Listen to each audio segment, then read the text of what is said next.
Title: Latina Janitor Kicked Out of Executive Lounge. Hours later, she signs their paychecks. Chapter 1: A Humble Entrance. Maria Ramirez stepped off the city bus just as the sun peeked through the high-rise towers of downtown Los Angeles. Clutching her well-worn leather bag, she adjusted her second-hand blazer and looked up at the gleaming glass building before her, the new headquarters of Clearwater Corporate Holdings. She took a deep breath. The building hadn't changed much, sleek, modern, and cold. She remembered wiping its marble floors not that long ago. She pushed through the revolving doors with a quiet confidence, even as a security guard gave her a puzzled glance.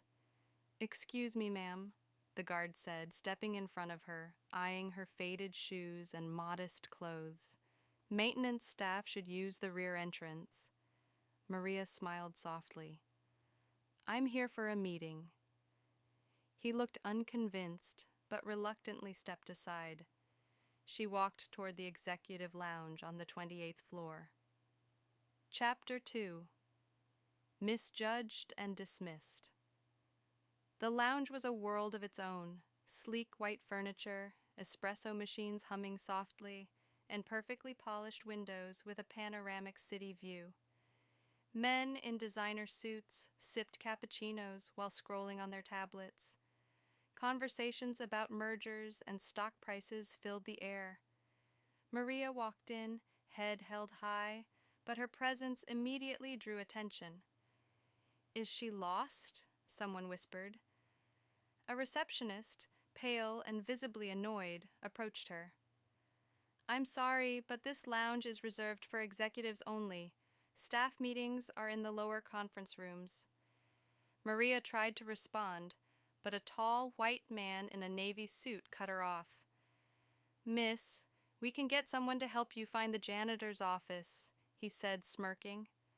"I'm here for a meeting," she repeated calmly. "With whom?" he asked, arms crossed.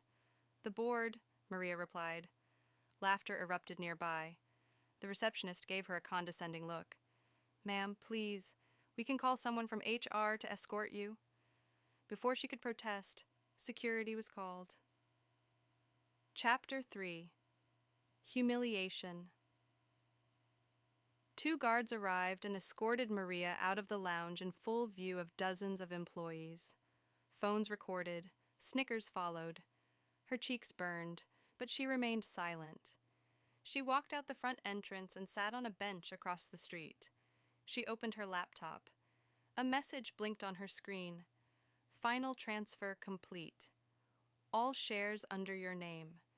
Her assistant, Elijah, texted, "Congratulations, Maria. You own 62% of Clearwater Corporate Holdings. The building is yours." She smiled faintly and typed back, "Give me 2 hours. Prepare the announcement." Chapter 4: The Truth Revealed. 2 hours later, Maria returned. But this time she wasn't in a second-hand blazer. She wore a tailored black suit, heels clicking confidently across the marble floor. Her hair was pinned back and she held a thin leather folder. The same guard who had dismissed her earlier stood straighter, confused. "Ma'am, may I help you?" "No need," she replied. "I'm expected." The receptionist in the lounge went pale as Maria stepped inside. Silence fell. The man in the navy suit choked on his espresso. Maria stood before them and spoke clearly. "My name is Maria Ramirez. I am the new majority shareholder and interim CEO of Clearwater Corporate Holdings.